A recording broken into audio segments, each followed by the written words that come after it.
وحده لا شريك له واشهد ان محمدا عبده ورسوله اللهم صل وسلم وبارك على نبينا محمد وعلى اله وصحبه ومن تبعهم بإحسان الى يوم الدين. قال تعالى في كتابه الكريم أعوذ بالله من الشيطان الرجيم يا أيها الذين آمنوا اتقوا الله حق تقاته ولا تموتن إلا وأنتم مسلمون. وقال أيضا إن الذين آمنوا والذين هاجروا وجاهدوا في سبيل الله أولئك يرجون رحمة الله والله غفور رحيم. أما بعد فيا عباد الله أوصيكم ونفسي بتقوى الله فقد فاز المتقون وطاعته لعلكم ترحمون. Jamaah kaum muslimin sedang jemaah rahimani rahimakumullah. Alhamdulillah, segala puji bagi Allah Subhanahu wa taala yang telah melimpahkan begitu banyak nikmat-Nya kepada kita. Dialah Allah yang telah memberikan kehidupan, rezeki serta hidayah kepada kita. Yang dengan hidayah tersebut kita masih bisa terus di dalam jalan ketaatan kepada Allah. Kita memuji Allah dengan pujian yang sebanyak-banyaknya, seraya memohon ampunan serta pertolongan-Nya di dalam kita menjalani kehidupan di dunia ini. Salat serta salam tentu tak lupa marilah kita terus baca, kita haturkan kepada baginda Rasulullah SAW, suri tauladan terbaik yang Allah Ta'ala hadirkan untuk kita, untuk seluruh umat manusia, yang dengan perjuangannya, pengorbanannya kita bisa merasakan manisnya iman, kita bisa merasakan terangnya cahaya Islam. Jemaah kaum muslimin rahimani rahimakumullah. Alhamdulillah, kembali kita dihadirkan dengan satu peristiwa besar, yakni dengan kita kembali berjumpa dengan bulan Muharram. Kembali kita dipertemukan dengan tahun baru Islam. Muharram ataupun Hijriyah bukan hanya sekedar penanggalan biasa, bukan hanya sekedar pergantian tahun begitu berlalu begitu saja. Ada peristiwa besar yang mengiringinya, yang bisa kita jadikan momentum perbaikan, momentum yang terbaik bagi kita, untuk kita tentu menjadi pribadi, menjadi keluarga, bahkan menjadi umat Islam yang Allah Ta'ala inginkan untuk kita menjadi umatan wasaton, umat yang terbaik yang hadir di muka bumi. Jamaah kaum muslimin rahimani rahimakumullah. Nun jauh di sana 1400 tahun yang lalu, kita kembali teringat sebagaimana telah dikisahkan di dalam sirah nabawiyah. Pada waktu itu Rasulullah SAW bersama para sahabat, pada awal-awal masa Islam belum banyak jumlahnya, masih sedikit, dan rata-rata terdiri dari orang yang lemah, para fakir dan miskin, tidak ada kekuatan. Berbagai macam upaya telah dilakukan oleh Rasulullah SAW bersama para sahabatnya untuk menyebarkan risalah Islam itu. Setelah diketahui oleh kafir Quraisy ketika itu, mulailah mereka melakukan mengintimidasi, bahkan melakukan penyiksaan. Kita ingat beberapa yang menjadi syahid, ada Sumayyah, ada Yasir. Bilal bin Abi Rabah juga sempat merasakan siksaan yang begitu berat, dan para sahabat-sahabat yang lain. Begitu pula bahkan Nabi dan para sahabatnya pernah mendapatkan boikot selama 3 tahun lebih. Tidak diajak bicara, tidak boleh dibantu, tidak boleh melakukan hubungan dagang dan lain sebagainya. Sampai-sampai untuk makan saja Nabi dan para sahabat tidak makan berhari-hari lamanya. 13 tahun kondisi seperti itu. Itulah masa sebelum Nabi hijrah bersama para sahabatnya ke Madinah. Jamaah dimuliakan Allah Subhanahu wa taala. Singkat cerita, hijrah pertama Nabi memerintahkan sahabatnya yang bernama Ja'far bin Abi Thalib sekaligus sepupunya untuk hijrah ke Habasyah. Hijrah yang berikutnya Nabi setelah turun ayat yang kita bacakan dalam muqaddimah tadi, innal ladzina amanu wal ladzina hajaru wa jahadu fi sabilillah ulaika yarjuna rahmatullah wallahu ghafurur rahim. Sesungguhnya orang-orang yang beriman dan orang-orang yang berhijrah dan orang-orang yang berjihad fi sabilillah, maka mereka itulah yang mengharapkan rahmat Allah Subhanahu wa taala, dan sesungguhnya Allah Maha Pengampun lagi Maha Penyayang. Turun ayat ini, walaupun nanti ada beberapa versi yang lain yang menyebutkan asbab hijrah itu. Nabi sama para sahabatnya hijrah dari Mekah ke Madinah. Dan kita ketahui di dalam sejarah disebutkan bagaimana sulitnya hijrah pada masa itu. Bahkan Nabi bersama Abu Bakar, mereka melakukan perjalanan yang jauh karena harus menghindari jalan yang tidak sering dilewati oleh manusia ketika itu. Nabi juga dikejar, bahkan dijanjikan bagi orang-orang yang bisa mendapati Nabi, menangkap Nabi baik hidup ataupun mati, akan diberikan hadiah yang besar. Kurang lebih 1 bulan lamanya Nabi melakukan perjalanan sampailah beliau ke Madinah. Jamaah dimuliakan Allah Subhanahu wa taala. Para ulama, para sejarawan membagi masa perjuangan Islam di dalam 2 masa, fase Makkiyah dan fase Madaniyah. Termasuk nanti golongan surat-surat dalam Quran juga dibagi dengan 2 hal ini. Kalau fase Makkiyah secara dakwahnya selama 13 tahun Nabi tidak leluasa berdakwah. Bahkan banyak sekali mendapatkan penyiksaan, intimidasi, bully. Bahkan Nabi terancam mau dibunuh. Dan bahkan para sahabat telah ada yang syahid fi sabilillah.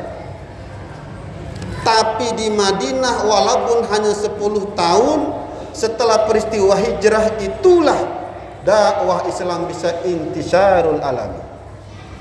Bahkan disebutkan kalau di fase Makkiyah itu hanya beberapa puluh sahabat saja yang masuk Islam, hanya beberapa puluh orang saja. Nanti ketika peristiwa Fathul Makkah disebutkan bahwasanya telah berjumlah umat Islam ketika itu kurang lebih sebanyak 10.000 orang yang telah berislam.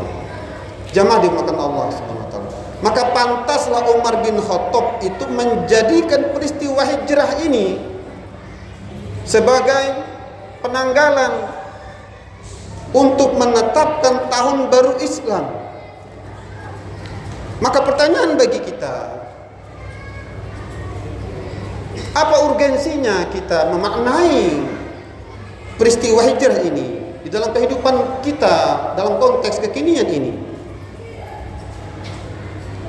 Lalu hijrah yang seperti apa yang dimaksudkan ataupun yang masih relevan? Karena nanti ada sabda Nabi, la hijrata ba'da fathi walakin jihad wa niyah. Tidak ada lagi hijrah dari Makkah ke Madinah setelah Fathul Makkah. Maksudnya para ulama menjelaskan kepada kita, memang tidak ada lagi hijrah secara fisik setelah hijrahnya Nabi bersama para sahabat dari Makkah ke Madinah.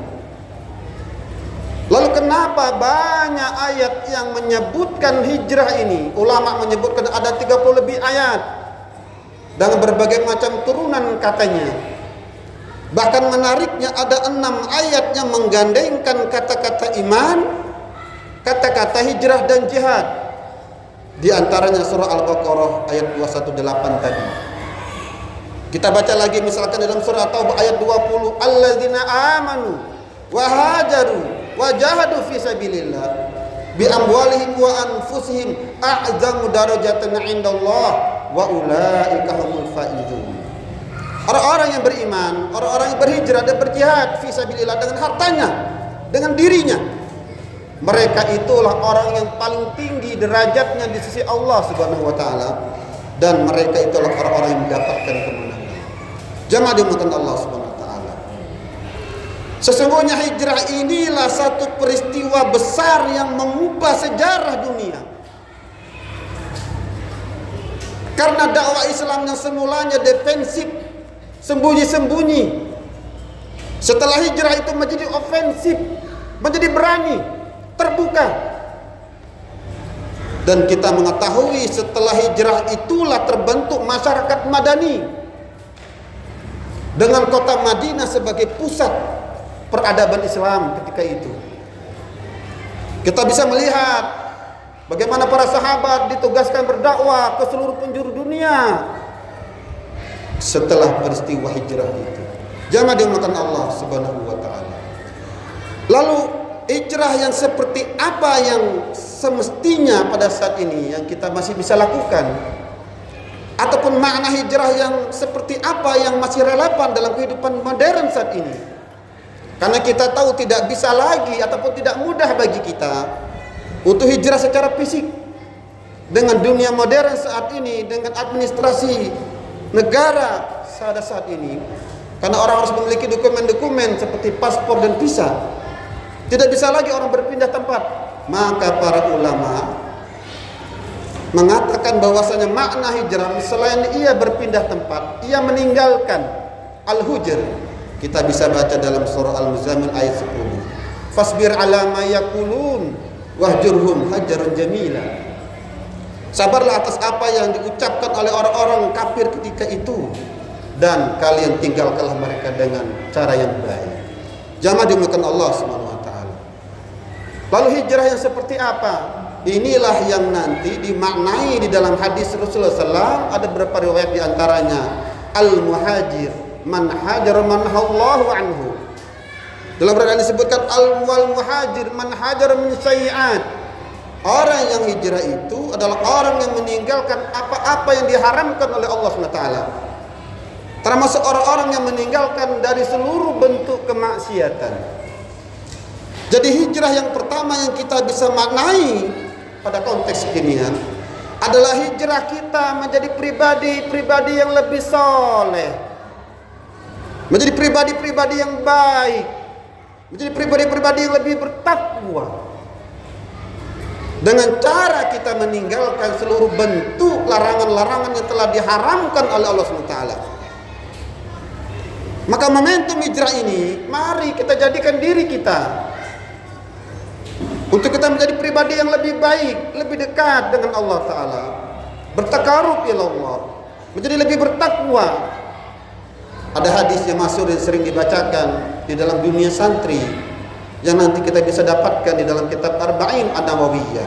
Min husni islami mar'i tarkuhu ma la ya'ni. Tanda baiknya Islam seseorang itu ia meninggalkan hal-hal yang tidak bermanfaat bagi dirinya. Jadi tidak hanya sekedar kita meninggalkan perkara-perkara yang haram, bahkan hendaknya yang tidak bermanfaat pun bagi diri kita, bagi agama kita, hendaknya tidak dilakukan. Inilah nanti bentuk ihsan di dalam agama kita. Jangan dimakan Allah Subhanahu wa taala. Lalu hijrah yang kita bisa maknai dalam konteks kekinian, selain kita lebih menjadi pribadi yang lebih soleh, lebih bertakwa, tidak kalah pentingnya pada saat ini adalah bagaimana kita menghijrahkan diri kita, hijrah mental ataupun sikap diri kita, termasuk nanti hijrah secara pola pikir kita. Pribadi kita yang malas kita robah menjadi pribadi yang aktif, yang lebih rajin, yang produktif. Pikiran-pikiran kita yang selalu negatif kita hijrahkan menjadi pikiran-pikiran yang selalu positif, optimis. Kalau kita melihat kondisi dunia saat ini, memang rasa-rasanya banyak sekali hal-hal yang membuat kita ini menjadi pesimis, menjadi apatis.